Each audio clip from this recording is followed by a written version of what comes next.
Today, I was on my way to the press conference with the governor talking about the 6-month anniversary of the fires of the natural disaster, the worst in California's recent history, and to report on the progress.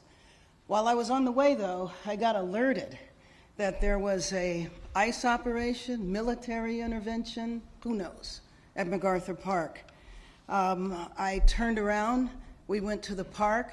I could see a helicopter in the air. I think it was a Black Hawk helicopter. And I saw military tanks. It was the Custom and Border Patrol, and it might have been military on the periphery.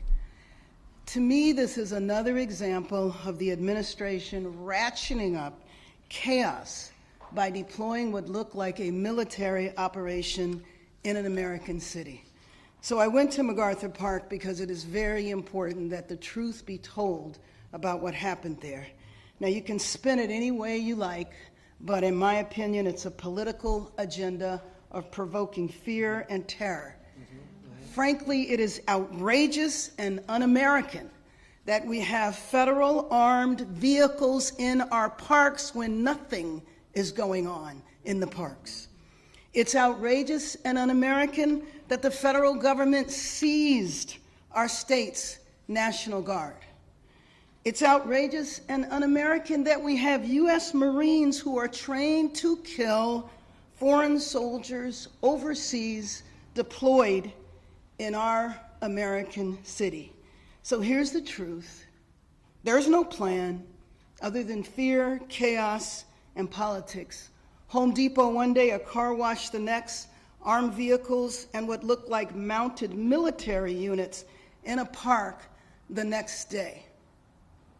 What happened to the criminals, the drug dealers, the violent individuals who were in the park today were children.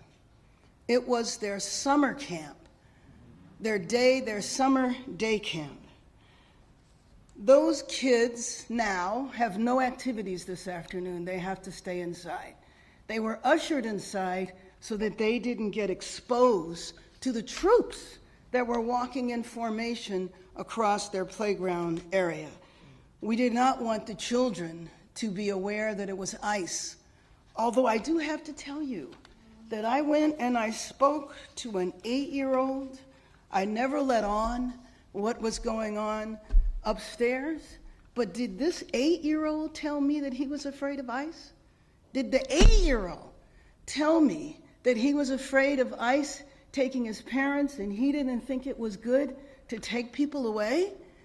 So understand that that 8-year-old knows enough of what's going on that he's already traumatized in anticipation. And I don't know if he had a sixth sense or not to know that they were upstairs. But I think it's pretty dramatic that a child said to me that he was fearful of ICE. So what I saw in the park today looked like a city under siege, under armed occupation. And I have to tell you, spending many years traveling into conflict areas, you know, it's the way a city looks before a coup. The administration is continuing what I have framed as an all-out assault, a military assault on our city, Custom and Border Patrol randomly driving through the streets, snatching people. That is when they're identified. It's Custom and Border Patrol, but we know sometimes they're not identified, so we don't know who they are.